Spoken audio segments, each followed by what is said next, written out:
Hello students, good morning. Myself Falguni Salvi, your social science teacher, and today's date is 29 September 2020 and day is Tuesday. तो students आज हम democratic politics मतलब civics के अंदर पढ़ेंगे chapter number first what is democracy and why democracy. और इसमें हमने सिंपल डेफिनेशन पढ़ ली है और अभी तक हमने इसका बेसिक इंट्रोडक्शन पढ़ा है। अब हम इसके फीचर्स पढ़ेंगे आज। तो स्टार्ट करते हैं। So you have to open like that. ठीक है, तो आपकी बुक है, हम स्टार्ट कर रहे हैं। फीचर्स ऑफ डेमोक्रेसी मतलब डेमोक्रेसी या फिर लोकतंत्र की विशेषताएं। We have started with a simple definition that democracy is a form of the government in which the rulers are elected by the people. हमने इस लेसन की शुरुआत करी थी एक सिंपल डेफिनेशन के साथ, वो डेफिनेशन थी कि डेमोक्रेसी गवर्नमेंट की कैसी फॉर्म होती है जिसके अंदर रूलर जो है वो लोगों के द्वारा इलेक्ट किया जाता है मतलब चुना जाता है।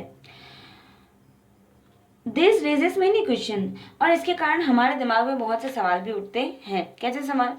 Who are the rulers in this definition. इसके अंदर रूलर्स कौन है मतलब जो राज करने वाला है वो व्यक्ति कौन होता है। In this definition which officials must be elected for any government to be called a democracy. और किसी भी गवर्नमेंट को अगर हम डेमोक्रेसी बोलते हैं तो उसमें इलेक्ट होने वाला जो व्यक्ति है वो कैसा होना चाहिए। विच डिसीजन में be taken by the non elected officials in democracy, और वो लोग जिनको नहीं चुना जाता है वो चुनाव के बाद क्या करते हैं। What kind of the election constitutes a democratic election, और कौन से जो इलेक्शन है जिनको हम डेमोक्रेटिक इलेक्शन बोल सकते हैं, क्योंकि चुनाव अलग अलग तरीके के होते हैं। हर चुनाव को हम डेमोक्रेटिक इलेक्शन नहीं बोल सकते। हमारे देश में तो हर चुनाव या फिर हर इलेक्शन जो है डेमोक्रेटिक इलेक्शन है, लोकतांत्रिक चुनाव है, लेकिन दूसरे देशों में ऐसा नहीं है। What condition must be fulfilled for an election to be considered democratic. किसी भी इलेक्शन को डेमोक्रेटिक कहने के लिए कौन सी चीजें जरूरी होती हैं। Who are the people who can elect the rulers और get elected as a ruler. वो कौन लोग होते हैं जो रूलर को इलेक्ट करते हैं और जो खुद रूलर बनते हैं। Should this include every citizen on an equal basis, और क्या ये जो चीज है कि रूलर जो बनता है वो हर कोई व्यक्ति बन सकता है देश का, या फिर इसके लिए कोई बेसिक एबिलिटी चाहिए। Can a democracy deny some citizens this right. क्या डेमोक्रेसी कुछ सिटीजन्स को या फिर कुछ लोगों को ये चीज़ नहीं देती है, मतलब समाज के कुछ ऐसे क्या समाज के कुछ ऐसे हिस्से भी हैं जिनके लोगों को चुनाव में खड़े होने की या फिर वोट देने की का अधिकार नहीं है। Finally what kind of the form of the government is a democracy, और सबसे आखिरी सवाल कि किस तरीके की सरकार को हम डेमोक्रेटिक गवर्नमेंट बोल सकते हैं। Can elected rulers do what ever they want in the democracy. का डेमोक्रेसी के अंदर जो व्यक्ति चुना जाता है वो कुछ भी कर सकता है अपनी मर्जी के अनुसार। और must democratic government functions with some limits, या फिर डेमोक्रेटिक गवर्नमेंट या फिर लोकतांत्रिक सरकार के कुछ नियम कायदे भी होते हैं। Is it necessary for the democracy to respect some rights of the citizen. क्या लोकतंत्र में जरूरी है कि वो हर व्यक्ति के मान सम्मान का ध्यान रखे, उनके हकों का उनके अधिकारों का ध्यान रखे। Let us consider each of these questions with the help of the some example. अब हम कुछ एग्जाम्पल के द्वारा इसको समझेंगे कि फीचर्स क्या है डेमोक्रेसी के। ठीक है, अब हिंदी मीडियम वाले बच्चों की ये है बुक, रीड कर लेते हैं। हमने इस सरल परिभाषा के साथ शुरुआत की थी है कि लोकतंत्र शासन का एक ऐसा रूप है जिसमें जनता शासकों का चुनाव करती है। इससे अनेक सवाल उठ खड़े होते हैं।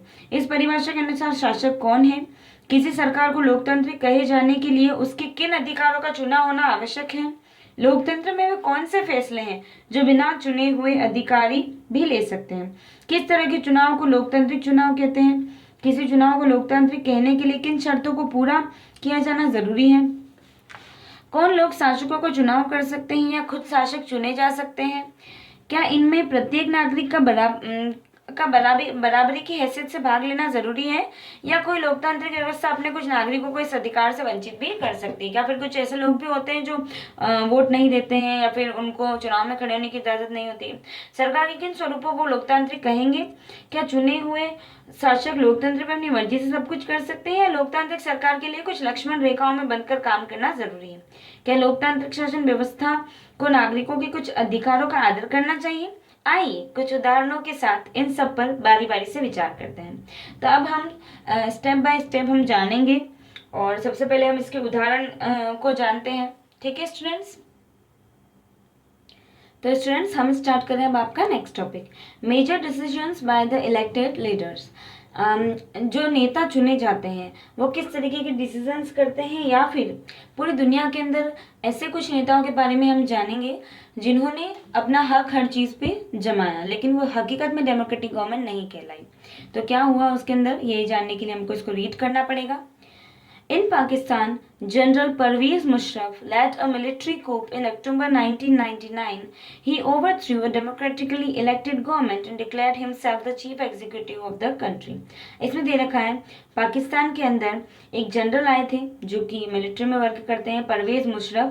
उन्होंने मिलिट्री कुप जो है उनको अक्टूबर 1999 के अंदर पाकिस्तान का शासक बना दिया, और डेमोक्रेटिकली जो इलेक्टेड गवर्नमेंट थी, मतलब जिसमें लोग चुनाव करते थे या फिर अपने नेता को चुनते थे, वो सब उन्होंने खत्म कर दिया। Declared himself the chief executive of the country, और उन्होंने अपने आप को मुख्य कार्यकारी, एग्जीक्यूटिव का मतलब है काम करने वाला, कार्यकारी, ठीक है, कार्यपालिका भी होता है, इसको हिंदी में आप लिख सकते हैं कार्यकारी। तो वो इन्होंने खुद को घोषित कर दिया। Later, he changed his designation to president, and in 2002 led a referendum in the country that granted him a 5-year extension. इसके बाद उन्होंने खुद को राष्ट्रपति घोषित कर दिया, और 2002 में एक जनमत संग्रह कराकर, मतलब लोगों से छोटा मोटा चुनाव कराकर अपना कार्यकाल 5 साल के लिए बढ़वा लिया कि 5 साल तक तो मैं ही राजा रहूंगा, मुझे कोई कुछ नहीं कह सकता, मतलब मिलिट्री शासन रहेगा, और उसके हेड वो है। Pakistani media, human rights of the organization and the democracy activists said that the referendum was based on the malpractices and the fraud. इसमें ये रखा है पाकिस्तान की जो मीडिया है, या फिर पाकिस्तान के जो लोग हैं, या फिर ह्यूमन राइट्स एसोसिएशन है जो लोगों के हकों के बारे में जानते हैं लोकतंत्र में, उन सभी लोगों ने इस रेफरेंडम को, मतलब ये जो नया जनमत संग्रह का जो कानून आया था, इसको उन्होंने ये बोला कि ये एक मेल प्रैक्टिसेस के ऊपर और फ्रॉड के ऊपर बसा हुआ है, मतलब इसमें पूरी तरीके से फ्रॉड है, सब कुछ गलत है। In August 2002 he issued a legal framework order that amended the constitution of the Pakistan. इसके बाद इन्होंने लीगल फ्रेमवर्क ऑर्डर भी निकाला थोड़े समय बाद, जिसके अंदर जो पाकिस्तान का संविधान है उसको भी इन्होंने बदल डाला। किसने बदल डाला? मुशर्रफ ने। अकॉर्डिंग टू दिस ऑर्डर, उनके इस ऑर्डर के अनुसार, the president can dismiss the national and the provincial assemblies, राष्ट्रीय या फिर प्रांतीय जो सभाएं होती है उन सभी को प्रेसिडेंट बंद करवा सकता है, उसको ये हक है। मतलब उन्होंने जो नियम निकाला उसके अंदर ये चीजें बोली। The work of the civilian cabinet is supervised by the National Security Council, which is dominated by the military officers. इसमें दे रखा है जो पूरा सही ढंग का जो काम है वो सिविलियन कैबिनेट जो है, मतलब सैनिकों द्वारा कैबिनेट बनाया गया है, मंत्रिमंडल बनाया गया है, उनके द्वारा चलाया जाएगा। नेशनल सिक्योरिटी काउंसिल जो है वो मतलब जो सेना थी वो ही हर चीज को चलाएगी, जो कि मिलिट्री ऑफिसर्स के द्वारा चलाई जाएगी। After passing this law, elections were held to the national and the provincial assemblies. इसमें दे रखा है कि इसके बाद राष्ट्रीय लेवल पर, मतलब नेशनल लेवल पर, और प्रोविंशियल मतलब प्रांतीय स्तर पर जो है सभा कराई गई। So the Pakistan has had elections, elected representative have some power. Pakistan के अंदर चुनाव भी हुए, कुछ लोगों को चुना भी गया, उनको पावर भी दिए गए, शक्तियां दी गई, but the final power rested with the military officer and the general Musharraf himself. लेकिन काम तब तक नहीं हो सकता था जब तक हर लेवल पे आम व्यक्ति को न रखा जाए या फिर एबिलिटी वाले व्यक्ति को न रखा जाए। वहां पर हर जगह मिलिट्री का ही शासन था, तो मतलब जो लास्ट पावर था वो सब कुछ मिलिट्री के हाथ में था। Clearly, there are many reasons why Pakistan under General Musharraf should not be called a democracy. अब हमारे दिमाग में बहुत सारे सवाल आ रहे हैं कि वहां पे भी चुनाव हुए थे, लेकिन उस सरकार को हम, या फिर पाकिस्तान की गवर्नमेंट को जो मुशर्रफ ने बनाई थी, उसको हम डेमोक्रेसी क्यों नहीं बोल सकते। But let us focus on the one of these. आप एक चीज पर फोकस करिए, ध्यान रखिए। Can we see that the rulers are elected by the people in the Pakistan? क्या हम सही ढंग से कह सकते हैं कि जो शासक था वो लोगों ने ही चुना था? Not quite. People may have elected their representative to the national and the provincial assemblies, but those elected representatives to the national and the provincial assemblies, but those elected representatives were not really the rulers. They cannot take the final decision. The power to take final decision rested with the army officials and with the General Musharraf, and none of them were elected by the people. इसमें दे रखा है, सबसे ज़रूरी चीज़ आई है कि लोगों ने अपने नेता को चुना तो था नेशनल और प्रोविंशियल लेवल पर, लेकिन but those elected representative were not really the rulers, लेकिन जिन लोगों को चुना गया था खुद राजा नहीं थे।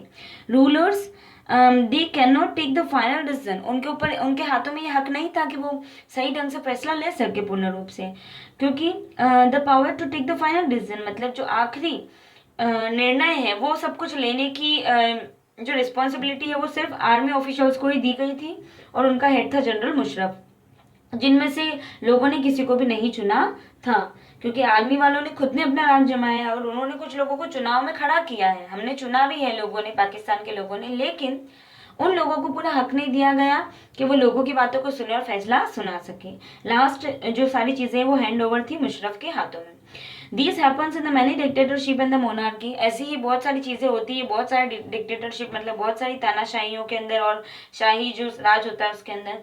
दे formally have an elected parliament and the government but the real power is with those who are not elected. इसमें दे रखा है, इसमें व्यक्ति जो है वो चुने भी जाते हैं, पार्लियामेंट में इलेक्ट भी होते हैं, सरकार भी बनती है, लेकिन जो रियल पावर होते हैं वो उन लोगों के हाथ में नहीं होता है जो चुने जाते हैं।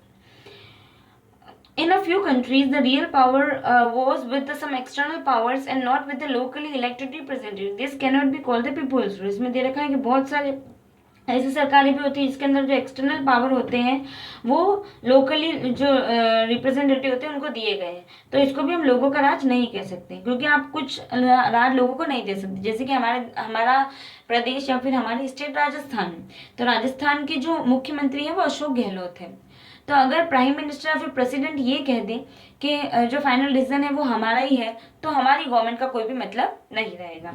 This gives us the first feature. अब पहला फीचर आया है, ठीक है, आप सोच रहे होंगे पहला फीचर ही आया है, अभी इतना हमने 2 पेजेस पढ़ लिया, लेकिन ये फर्स्ट फीचर है, पहली विशेषता। In a democracy the final decision making power must rest with those elected. Democracy लोकतंत्र एक इस तरीके की सरकार होती है जिसके अंदर आखिरी जो शक्तियां होती है वो भी लोगों के हाथों में ही होती है, ठीक है। अब इसमें दे रखा जनरल मुशर्रफ को तो लोगों ने चुना ही नहीं, जैसे हमारे यहाँ पे पीएम मोदी है उनको तो लोगों ने चुना है, तो वो इलेक्टेड माने जा सकते हैं। Free and the fair electoral competitions, ठीक है। अब फ्री और फेयर इलेक्टोरल कॉम्पिटिशन्स क्या होते हैं ये हम पढ़ेंगे। हिंदी मीडियम इंग्लिश मीडियम दोनों के एक जैसा ही है, सारी लाइंस सेम टू सेम है पूरी। आई होप कि आपका जो टॉपिक है free and fair electoral competitions ये आज कंप्लीट नहीं हो पाएगा, क्योंकि यहाँ से स्टार्ट होकर ये नेक्स्ट पेज पर यहाँ तक है पूरा, तो शायद हम इसको कंप्लीट ना कर पाए, तो हम कल इसको रीड आउट करेंगे, उसके साथ दूसरा भी पढ़ेंगे 1 पर्सन 1 वोट 1 वैल्यू, ठीक है। उसके बाद rule and law as respect, तो हम कल कोशिश करेंगे कि हम यहाँ तक पढ़ लें। तो सारे स्टूडेंट्स को पेज नंबर 8 तक पढ़ना है, और हिंदी मीडियम वालों को आपको रीड करना है पेज नंबर 9 तक। ये आपकी बुक है हिंदी मीडियम वालों की, जिसमें आज हमने पढ़ा है ये प्रमुख फैसले, ठीक है। और उसके बाद हम ये पढ़ने वाले थे लेकिन अभी हमने नहीं पढ़ा है, तो ये आपको रीड करना है घर पे। तो सभी बच्चे हिंदी मीडियम इंग्लिश मीडियम उनको जितना भी मैंने पढ़ाया है आज उतना तो पढ़ना ही है, और उसके आगे के 2 पेज भी रीड करने हैं ताकि आपको लेसन अच्छी तरीके से समझ में आए। थैंक यू स्टूडेंट्स, आज के लिए इतना ही।